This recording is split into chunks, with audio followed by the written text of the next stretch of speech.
orang Quraisy berpikir, ini berarti orang-orang ini luar siap mati. Ya. Dan lebih berbahaya karena mereka kemarin kita lukai. Mungkin sekarang mereka mau balas melukai kita.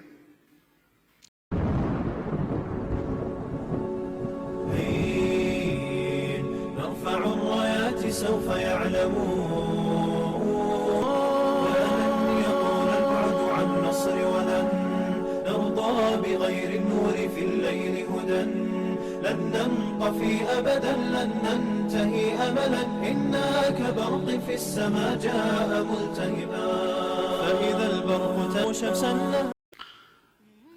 Kita akan lanjutkan teman-teman sekalian setelah Uhud atau fase Uhud, dan kalau sebagian ulama mengatakan ini masih lanjutan perang Uhud. Ada yang memisahkannya. Dikenal dengan perang Hamrat Asad. Jadi pada saat itu teman-teman sekalian, kondisi muslimin sangat menyedihkan sebenarnya karena mereka diserang dari belakang dengan 200 pasukan Khalid bin Walid radhiyallahu anhu pada saat belum masuk Islam. Walaupun jumlah mereka banyak, 650 orang di kalangan sahabat, tetapi mereka terpencar, ada yang memungut ghanimah karena mereka pikir mereka sudah menang. Dan ternyata di antara pasukan Khalid bin Walid ada yang sempat mengangkat bendera Quraisy dan akhirnya membuat 2000 sekian orang dari depan, karena melihat bendera mereka kembali berdiri maka mereka kembali menyerang sehingga kondisi muslimin di tengah-tengah. Dan ini membuat banyak sekali korban. Sementara Nabi SAW sendiri terdesak juga dengan sebagian pasukan Khalid bin Walid yang membuat akhirnya terpukul mundur ke dekat gunung Uhud. Ringkas cerita, terjadilah banyak sekali korban antara muslimin sampai 70 orang dan mereka akhirnya bertahan di atas gunung Uhud. Orang-orang Quraisy pada saat itu menguasai lokasi peperangan karena muslimin tidak ada lagi. Yang di medan perang sudah mati, terbunuh 70 orang. Sisanya 600 orang sekian, itu semuanya ya, naik ke atas gunung bersama Nabi SAW dan semuanya terluka. Tidak ada yang selamat dari luka. Termasuk baginda Nabi SAW sendiri terluka pada saat itu. Ringkas cerita, pada saat sudah selesai semuanya, ya, pasukan muslimin melihat orang-orang kafir Quraisy sudah meninggalkan medan perang, sudah jauh, sudah tidak kelihatan lagi, mereka turun. Lalu mereka mulailah mengurus jenazah-jenazah tersebut. Maka Nabi SAW menyuruh pasukan masuk kembali ke Madinah. Di rumah masing-masing dalam kondisi mereka terluka. Ada yang 70 luka, ada yang 60 luka, ada yang robek-robek badannya, sobek segala macam. Banyak masalah yang sedang dihadapi. Malam hari mereka istirahat. Bersolat berjamaah pun sedikit, tidak banyak orang yang hadir pada saat itu karena tidak mampu ke masjid. Nah, mereka sudah sangat luar biasa lukanya. Gitu. Subuh hadirlah sebagian besar sahabat sholat subuh berjamaah di masjid, di antaranya kepala-kepala suku. Kemudian tiba-tiba Nabi SAW mengeluarkan sebuah instruksi, dan instruksi ini wahyu. Habis sholat subuh Jibril datang membawanya. Isinya adalah Nabi SAW mengatakan semua yang hadir di menang Uhud kemarin Sabtu terjadi 15 Syawal hari Sabtu tahun 3 Hijriah terjadi Uhud.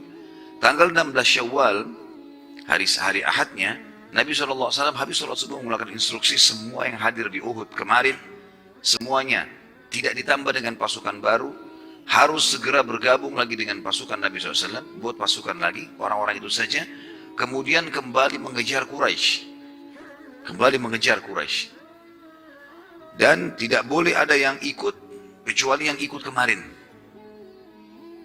Dan ini dinukil oleh Muhammad bin Ishaq, artinya dalam salah satu kitab sirah dari riwayat Ibnu Abbas radhiyallahu anhu, beliau berkata, perang Uhud terjadi hari Sabtu, 15 Syawal tahun 3 Hijriah. Keesokan harinya, hari Ahad tanggal 16 Syawal, muadzin Rasulullah SAW Bilal menyeru kepada muslimin untuk mengejar musuh. Dan biasanya caranya adalah beliau naik ke tembok tertinggi di masjid, karena pada saat itu temboknya tidak terlalu tinggi. Kemudian Bilal biasanya azan di situ, ini sekarang dia meneriakkan untuk memanggil. Rasulullah SAW memanggil kalian kembali jihad, khusus yang hadir kemarin. Harus segera mengejar Quraisy. Kumpullah segera hai hamba-hamba Allah. Pindah lagi ke jalan sisi lain masjid. Kemudian teriak lagi. Terus kelilingi kota Madinah. Hari itu memanggil orang-orang. Nah, panggilan ini biasanya kalau sudah dari muadzin Nabi SAW karena ditunjuk oleh Nabi, maka muslimin yang mendengar juga menyebarkannya kepada orang lain. Jadi tersebar satu kota Madinah. Kata beliau, muadzin tersebut menyerukan bahwa yang boleh keluar saat ini hanyalah orang-orang yang ikut di perang Uhud kemarin. Nanti kita akan jelaskan ada hikmah. Kenapa Nabi SAW tidak tambah pasukan baru? Kenapa bukan orang yang fisiknya kuat? Di Madinah banyak muslimin yang tidak ada yang tidak sempat ikut, yang masih sehat. Gitu.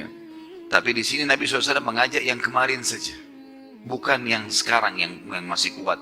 Nanti ada hikmahnya tentunya. Dari sisi lain teman-teman sekalian, pada saat Nabi SAW habis sholat subuh dan tiba-tiba seluruh pasukan berkumpul. Yang kemarin itu 600 orang sekian berkumpul semua, 630 orang bersama Nabi SAW, kumpul semuanya. Jadi lebih sedikit waktu hadapin Quraisy pertama 700 orang gitu kan, 70 orang sudah jadi korban. Sekarang berkumpul semuanya 650 orang ini, 630 orang bersama Nabi SAW. Lalu orang-orang yang lain ada yang datang mau bergabung. Ya Rasulullah, kami juga mau ikut. Kata Nabi SAW tidak bisa. Yang kemarin hadir dan itu ketahuan orang-orangnya siapa saja, apalagi mereka terluka. Lalu kumpullah mereka semua. Subhanallah, di satu sisi ada hikmah syar'i. Orang-orang Quraisy pada saat mereka sudah menjauhi Madinah kurang lebih perjalanan sehari, karena mereka dari kemarin siang tinggalkan medan perang, mereka sudah jalan sampai pagi besoknya. Jadi sudah perjalanan sehari, menuju ke Mekah 3 hari pada saat itu. Berarti kurang lebih sudah 30% perjalanan. Ya. Kalau kita sekarang mungkin 100 kilo sekian. Ya. Mereka sudah jalan. Pada saat mereka sudah tiba di lokasi yang mereka tiba sekarang, sekitar 30% dari jarak perjalanan ke Mekah, tiba-tiba mereka diskusi. Di waktu duha. Mereka diskusi. Apa yang sudah kita lakukan nih? Kita belum menang sama sekali, kata orang-orang Quraisy. Tadinya kita datang untuk menyerang Madinah dan menaklukkan Madinah. Kita bertemu dengan mereka di Uhud, lalu kemudian kita menganggap diri kita sudah menang, lalu kita pulang. Belum melakukan apa-apa. Kita harus kembali sekarang. Kembali serang Madinah, taklukin. Seperti itulah.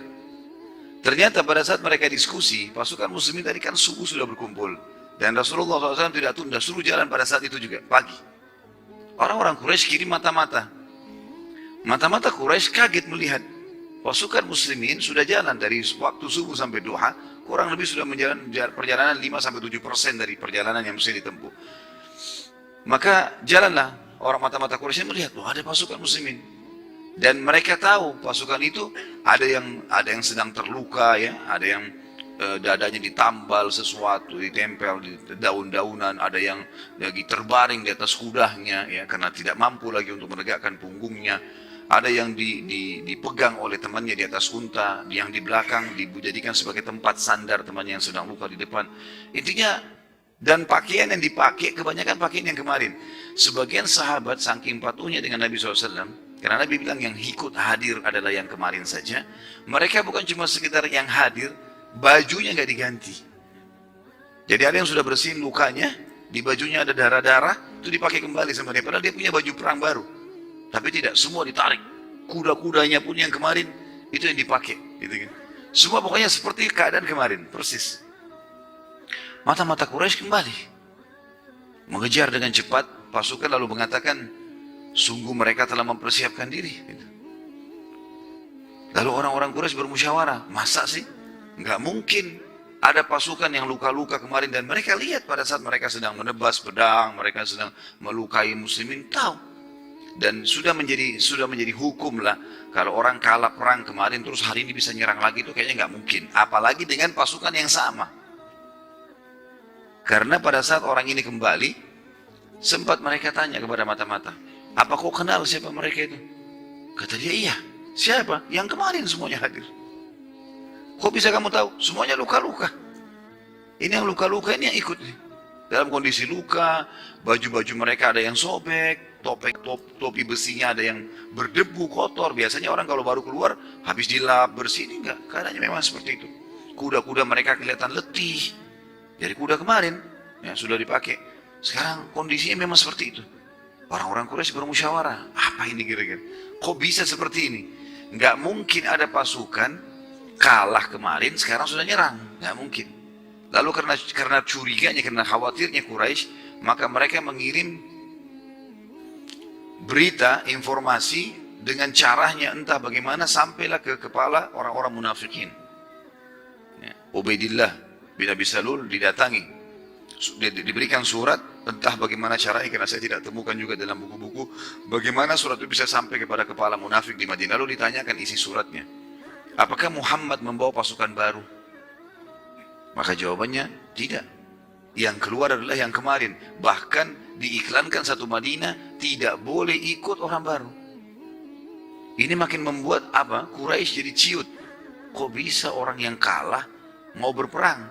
Mungkin kalau kita tangkap secara rasional teman-teman sekalian, oh lebih gampang kita kalahkan, kan mereka sudah lemah, sudah luka. Enggak, ini malah terbalik.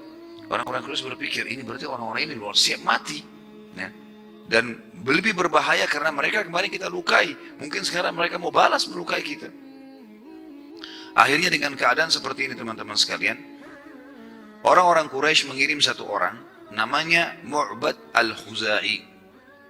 Mu'bad al-Khuzai ini, dia memang punya spesialis, suka kalau dalam peperangan, dia selalu seperti utusannya pasukan musuh, pasukannya dia, kemudian menakut-nakuti musuh. Menceritakan tentang jumlah pasukan, menceritakan tentang keterampilan. Memang dia punya keterampilan di situ. Dan ini salah satu strategi perang. Di zaman dulu ada seperti itu. Jadi ada orang yang dikirim untuk menjelaskan. Dan dia tidak pernah takut. Dia cerita dengan tegar walaupun di depan musuh semua. Dan dia siap mati. Orang ini datang kemudian menemui Nabi SAW di depan seluruh muslim. Dan dia lihat sendiri memang pasukan yang kemarin. Gitu kan? Kemudian dia pun menyebarkan berita mengatakan, wahai muslimin ketahuilah, Quraisy sekarang sedang menuju ke sini.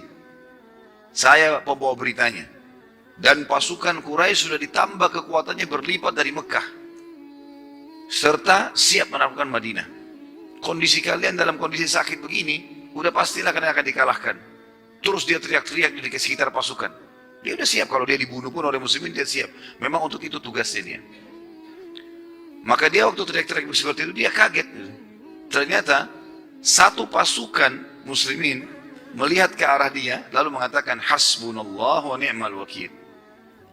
Cukuplah Allah menjadi penolong kami dan dia sebaik-baik tempat bersandar. Kami tidak akan mundur. Serentak satu pasukan, ratusan orang. Maka orang ini kembali lagi ke Quraisy, mengatakan sungguh betul-betul kita nggak bisa kalahkan ini pasukan. Ini yang datang sekarang ini pasukan yang mau mati. Siap gak hadapin 600 orang semua mau mati? Kalau kalian siap, ayo kita kembali, lawan. Kalau nggak siap, pulang. Karena sesungguhnya sekarang sudah tersebar di Jazirah Arab, kalau kita sudah menang. Orang sudah tahu di Uhud kita menang. Jangan sampai kita balik, kemudian kita dikalahkan, lalu kemudian yang ada sekarang di pasukan Quraisy ini, pasukan intinya Mekah. Kalau ini kalah, mereka akan melanjutkan perjalanan ke Mekah. Ini lebih berbahaya. Maka kalau kita kembali lebih aman, kembali saja ke Mekah, anggap kita tidak dengar berita itu. Dan tidak mungkin pasukan selemah ini sampai ke Mekah. Susah. Kalaupun mereka sampai, kita masih punya banyak persiapan. Ringkas cerita, pada saat mereka lagi disuguhi seperti itu, Nabi SAW tiba di sebuah lokasi namanya Hamrat Asad. Ini nama lokasi. Ya. Dan Hamr diambil dari kata-kata muthannah dari ahmar, ya, yang berarti merah sebenarnya. Asad, singa. Jadi sama dengan di sini singa merah. Waktu itu khilaf yang antara sejarah tentang masalah, dikatakan padang pasirnya kemungkinan berwarna kemerah-merahan. Jadi padang pasir memang ada dua warna. Ada yang warna kekuning-kuningan, ada yang warna kemerah-merahan. Biasanya pasir ini berbeda. Ada yang mengatakan juga ini adalah nama lokasi dan ada yang mengatakan nama gunung. Intinya Nabi SAW menunggu di situ dan itu memang lokasi yang terbuka sekali. Memang untuk peperangan. Nabi SAW menyuruh pasukan untuk istirahat di situ, tancapkan kemah, tancapkan bendera perang di depan. Artinya menunggu Quraisy, menantangnya. Dan disebarkan berita ya, kepada orang-orang Quraisy pada saat itu, orang-orang Islam datang, ada di antara mereka yang datang kemudian mengejar pasukan Muslim, pasukan Quraisy, lalu melemparkan kertas atau surat kepada mereka. Maksudnya melemparkan biasanya dari kulit zaman dulu dilemparkan ke arah mereka. Isinya, kami menunggu kalian di Hamrat Asad, ditantang oleh Muslimin. Orang-orang Quraisy itu melihat ini teman-teman sekalian tidak berani. Mereka jadi ragu akhirnya. Dengan pasukan 2.000 lebih ini. Pasukan Quraisy kan tadinya 3.000. Yang korban jadi mereka tidak banyak pada saat itu. Ya. Jadi masih ada 2.900 sekian jumlahnya. Akhirnya sepakat pimpinannya tidak bisa. Kita nggak bisa kembali. Kalau kita kembali berbahaya kondisinya. Pertimbangannya tadi kalau kita kalah Mekah terbuka. Dan pasukan ini dalam kondisi semangat sekali mau berperang, dan juga mereka pasti ada yang niat mau balas dendam karena disakiti kemarin. Akhirnya Quraisy pun kembali ke Mekah dan Nabi SAW tinggal 3 hari di Hamrat Asad. Betul-betul memang mau perang. Ini bukan cuma sekedar menakut-nakuti. Karena kalau orang Quraisy kembali perang. Akhirnya tersebar berita kembali ke Jazirah Arab. Ya, dengan hikmah Allah terjadi penyebaran berita kalau Muslimin kembali mengejar Quraisy dengan pasukannya yang telah terkalahkan kemarin.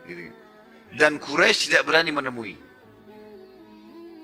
Berita ini teman-teman hikmah syar'inya luar biasa. Kenapa?